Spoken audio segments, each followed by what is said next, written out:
رائے بھی لیں گے. خالد رانجھا صاحب مشہور اور معروف قانوندان ہمارے ساتھ موجود ہے.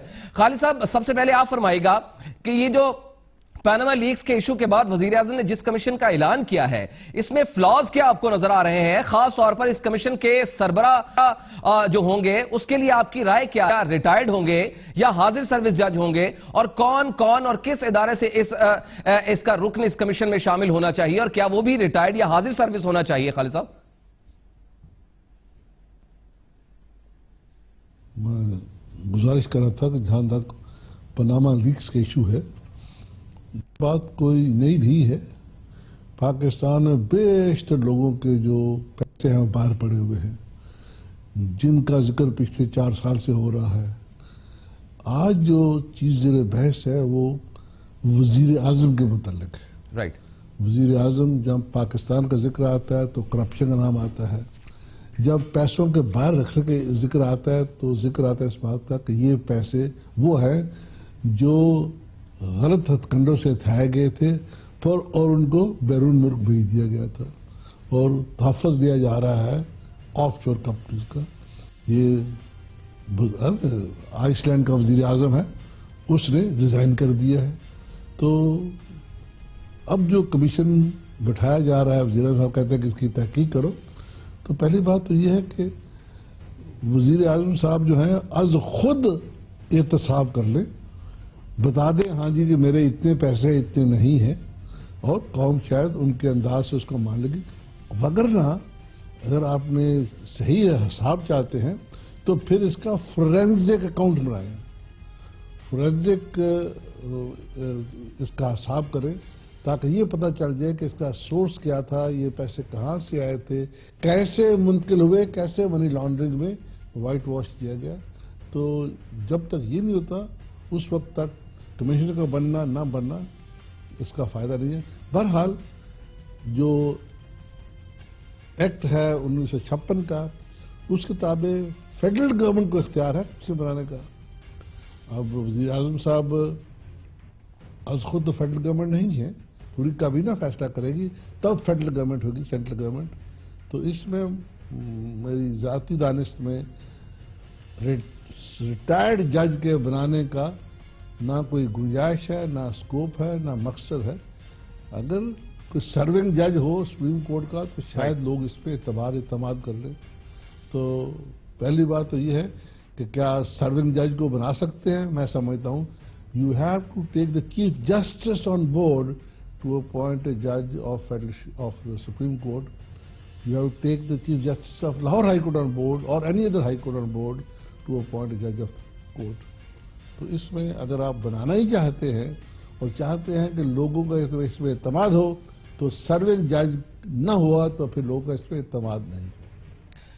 خالد صاحب, یہ بھی تھا کہ وزیر اعظم صاحب صرف اپنی فیملی کے ممبران کو انہوں نے اعلان تو کیا تھا, لیکن یہ ابہام تھا. لیکن پاناما پیپرز میں تقریباً کوئی 250 کے قریب لوگوں کا نام ہے. تو کیا یہ کمیشن صرف شریف فیملی کے معاملہ دیکھے گا, یا آٹومیٹکلی تمام افراد کا معاملہ بھی زیر بحث آ جائے گا اس کمیشن میں؟ میں سمجھتا ہوں جو کمیشن کا قیام ہے یہ لوگوں کی آنکھوں میں دھول جھونکنے کے مترادف ہے. بظاہر ایک اچھا قدم لگتا ہے, لیکن لگتا یوں ہے کہ ایز اف اس جو کیپیسٹی ہے کمیشن کی وہ کیا ہوگی, کیسے وہ دسترس حاصل ہوگی, اور پھر جو جج ہے اس کی ٹریننگ ہے ایڈورسیریل پروسیڈنگز میں. تو یہ تو انکوزیٹوریل کام ہے, انہیں کیسے ایکسیس ہوگی, کیسے اس کو مرتب کریں گے. میں سمجھتا ہوں کہ it might be of no use. اور اگر اس وقت آپ کا ایشو جو ہے یہ نیشنل کرپشن کا ہے, آپ دہشت گردی کو بھی کرپشن سے ریلیٹ کر رہے ہیں, آپ منی لانڈرنگ کو بھی کہتے ہیں دہشت گردی ہے, تو پھر آپ کو اس ایشو کو تمام کو آپ کو ٹیکل کرنا پڑے گا.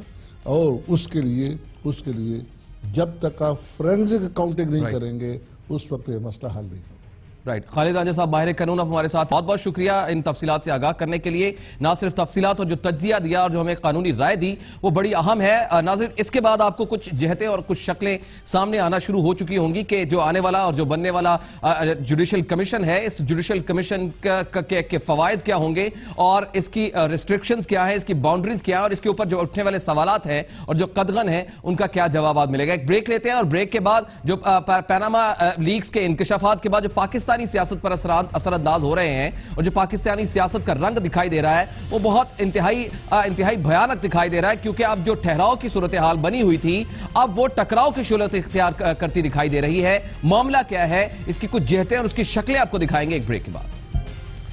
پاناما لیکس کے انکشافات کے بعد پاکستانی سیاست میں ٹھہراؤ کی بنی ہوئی صورتحال اب ٹکراؤ کی شکل اختیار کرتی نظر آ رہی ہے. اپوزیشن کی دو بڑی جماعتوں، سیاسی جماعتوں پاکستان پیپلز پارٹی اور تحریک انصاف نے پاناما لیکس کی تحقیقات کے لیے وزیر اعظم میاں محمد نواز شریف کی طرف سے عدالتی کمیشن کے قیام کو مسترد کرتے ہوئے مطالبہ کیا ہے کہ وزیر اعظم نواز شریف فوری طور پر استعفیٰ دیں. اپوزیشن نے معاملہ پارلیمنٹ میں اٹھانے کا بھی اعلان کیا ہے اور اس کی ایک شکل آج ہم نے پنجاب اسمبلی میں اپوزیشن کے احتجاج کی شکل میں دیکھی ہے.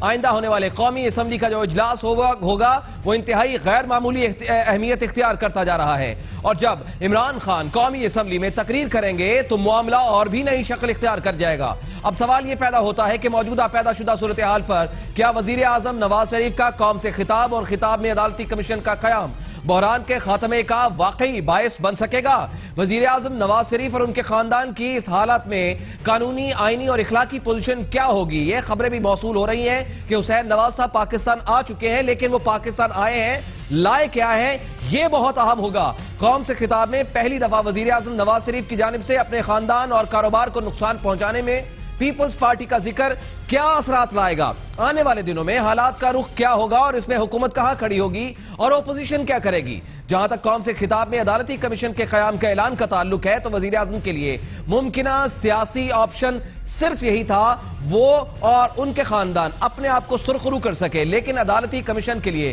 ریٹائرڈ جج کے اعلان سے کنفیوژن کے خاتمے کے بجائے نئے سوالات جنم لے رہے ہیں، جس کے بارے میں ہم نے آپ کو گزشتہ سیگمنٹ میں بتایا ہے. یہ معاملہ سامنے آئے گا کہ ریٹائرڈ کے بجائے حاضر سروس کیوں نہیں ہے اور یہ معاملہ سامنے آ بھی چکا ہے، جبکہ حاضر سروس جج کے حوالے سے یہ کہا جا سکتا ہے کہ اس پر دباؤ آ سکتا ہے یا دباؤ لے سکتا ہے، لیکن لگتا ہے کہ اس دباؤ پر حکومت ریٹائرڈ حاضر کا آپشن بھی بروئے کار لا سکتی ہے اور اس کے لیے آج وزارت قانون کا اجلاس بھی ہوا ہے. وزیر اعظم میاں محمد نواز شریف کے بیٹوں کی آف شور کمپنیز کے حوالے سے یہ کہا جا سکتا ہے کہ ان کا قانونی جواز موجود ہے، البتہ مسئلہ قانونی جواز کا نہیں، اخلاقی اور سیاسی جواز کا رہ گیا ہے، جس کا انہیں سامنا کرنا پڑے گا. اور آخر کیوں کرنا پڑے گا؟ دوسروں کو ملک میں آ کر سرمایہ کاری کا کہا جاتا ہے تو خود اپنا سرمایہ اور کاروبار پاکستان میں کیوں منتقل نہیں کیا جاتا؟ یہ سوال وزیر اعظم کے گرد گھومتا رہے گا اور ان شریف فیملی کے گرد گھومتا رہے گا. اور اگر وزیر اعظم اور ان کا خاندان یہاں کاروبار کرے تو اس پر بھی سوالات اٹھتے ہیں کہ حکومت میں ہوتے ہوئے کاروبار کا کیا جواز ہے. لہٰذا آنے والے وقت میں اپوزیشن خصوصاً عمران خان پیپلز پارٹی حکومت کو اس حوالے سے بھی ٹف ٹائم دے سکتی ہے، جو معاملات اور بگڑ سکتے